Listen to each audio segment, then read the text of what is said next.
Have you ever wondered what it would be like to be a sperm? Or am I just weird that way? The Great Sperm Race, a TV documentary produced in the UK, seeks to answer this very question. It presents human conception from the vantage point of the sperm, starting in the testicles and following the sperm along the arduous journey through the male and female reproductive tracts to its own holy grail, the egg. It was Antony van Leeuwenhoek, a 15th century microscope maker, who actually first discovered sperm while testing one of his devices. And because of this chance discovery, it has been said for many years that van Leeuwenhoek created something with his own hands, and that device led him to the secret of creation. He named his new discovery animalcules, a word for creatures at that time. Once discovered, scientists began to study sperm with much intensity to discover what it was made of, how it worked, and then uncover the process that made human life possible. Through this research, many things were seen and uncovered for the first time, including the incredible journey sperm take in order to fertilize a woman's egg. It starts with semen itself, a mix of sperm and other liquids and solids that protect and help the sperm on their journey. Semen starts as a gelatinous blob called a seminal clot, which adheres to the inside of the vagina. Like jelly, it is thick and gelatinous, but that quickly changes. Soon the semen liquefies so that the sperm can move and swim away and pass through the uterine canal.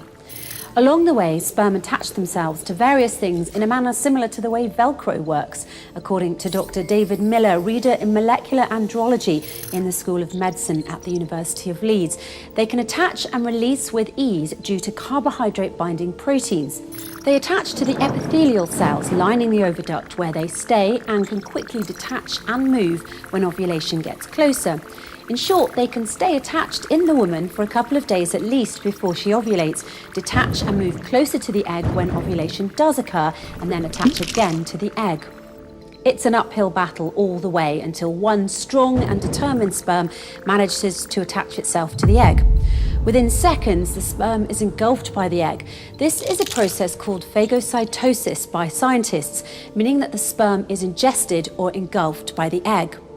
After this happens, the sperm's nuclear envelope disintegrates and the sperm and egg become a one-cell embryo, as reported by Story in 1995 and Evans in 2001 respectively. From there, creation begins as the sperm-egg interaction initiates a single cell to be formed and then to be divided and duplicated many times over. This causes both differentiated and undifferentiated cells to be formed on the outside and inside of the growing cell mass, respectively. Differentiated cells implant the growing embryo to the uterine wall and form the placenta to protect the baby to come. While undifferentiated cells have the ability to become everything that the new human body needs, from hair to eyes to the heart, lungs, sex organs, and much more, it's truly a miracle of nature from start to finish. And the Holy Quran stated every single step with incredible accuracy 1400 years ago. These quotes from the Holy Quran, which describe the process very specifically, are the proof. Read, "In the name of your Lord who created the human from the creatures that can attach." And in another verse, "People, if you should be in doubt about the resurrection, then consider that indeed we, God, Allah, created you from dust, then from the watery bit of the semen, then from the creature that can attach, and then from a chewed matter, partially differentiated and partially undifferentiated, that we may show you. And we settle in the uteruses whom we will for a specified term, then we bring you out as a child." Even the most biased person would agree these words are incredibly accurate to what science now describes.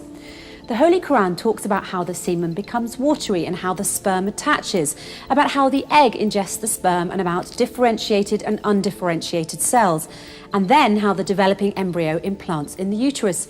The accuracy is simply uncanny. Another remarkable fact is that the Holy Quran even talks about the process of phagocytosis, cells ingesting or engulfing one another, followed by their combination of disintegration that is used to form the zygote in its verses. As you will note, the Quran refers to chewed matter in the verse on embryology. This chewed matter is a well-known medical term and an analogy for the mechanism of phagocytosis. So just as the zygote is formed due to the ingestion of the sperm by the female egg, and the mixing of this ingested matter with the female DNA, the chewed matter, the analogy given in the Holy Quran, follows the same process, as it too refers to the mixing of ingested matter with saliva, resulting in a new combination. Essentially, using analogous terms, the Quran is telling us about the process by which the zygote is formed. The Holy Quran not only stated the specific sequence of events that can lead to embryo creation, but also stated with 100% accuracy that during embryonic development, the bones are formed first and then the flesh of muscles. And certainly did we, God, Allah, create man from an extract of clay. Then we placed him as a watery bit of semen in a firm lodging. Then we made the watery part of the semen a creature that can attach. Then we made the creature that can attach a chewed matter. Then we made the chewed matter bones, and we covered the bones with flesh. Then we developed him into another creation. So blessed is Allah, the best of creators. In Developmental Approaches to Human Evolution, published in 2016 by Professor Julia Bauer from the Department of Anatomy and Cell Biology at the University of Sichuan, and Professor Campbell Rolian in Anatomy at the Department of Comparative Biology and Experimental Medicine in the Faculty of Veterinary Medicine at the University of Calgary, we find research that is consistent with the Quran's claims. The two professors studied homologies, evolution, and the development of the striated muscles of all of the major groups of vertebrates and the spatial associations between them and bones, cartilages. They stated that among tetrapod groups, humans are tetrapods by the way, the signalling for limb and bone development usually precedes that for muscle development. Cartilage in general is present prior to muscle formation, and somatic limb muscle progenitor cells apparently do not carry intrinsic positional information. They also stated that there are studies that suggest that the presence of the first tissues formed during limb development, condensations that will give rise to bones, may provide the positional signaling for the subsequent development of soft tissue. When you think about all that, it's hard not to admit that embryology is truly a miraculous process. And just as miraculous as the process itself is the fact that the Quran, a book revealed in the 6th century, described this intricate process so accurately all those years ago.